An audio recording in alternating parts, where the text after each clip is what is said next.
Hi yo-yo viewers, subscribe చేసేటప్పుడు అక్కడ ఉండే గంట సింబల్ ను ప్రెస్ చేయడం మర్చిపోవద్దు. అప్పుడే మీకు ఎనీ టైం అప్డేట్స్ నోటిఫికేషన్స్ వచ్చేస్తాయి. గుర్తుందిగా గంట సింబల్, అదేనండి bell.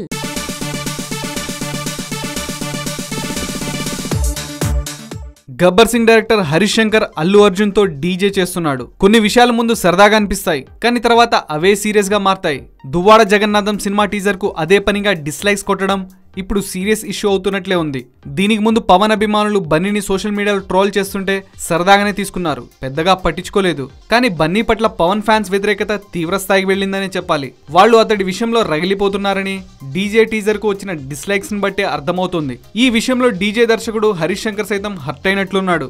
DJ teaser 5 million views పూర్తి చేసుకున్న నేపథ్యంలో హరీష్ ట్విట్టర్ లో పెట్టిన మెసేజ్ చూస్తుంటే యాంటీ ఫ్యాన్స్ పట్ల అతను ఎంత అసంతృప్తితో ఉన్నాడో తెలుస్తుంది. నిప్పులు చిమ్ముకుంటూ నింగికి ఎగిరిపోతే, నిబిడ ఆశ్చర్యంతో వీరు నెత్తురు కక్కుకుంటూ నేలకనే రాలిపోతే నిర్దాక్షిణంగా వీరే అనే శ్రీశ్రీ కవితను కోట్ చేయడంలో హరీష్ ఉద్దేశమేంటో అర్థమైపోతుంది. అలాగే thanks for that views, dislikes యద్భావం తద్భవతి అంటూ ట్వీట్ కూడా జోడించాడు హరీష్. పర్టికులర్ గా లైక్స్ గురించి ప్రస్తావించాడంటే డిస్లైక్స్ గురించి చెప్పకనే చెప్పినట్లు.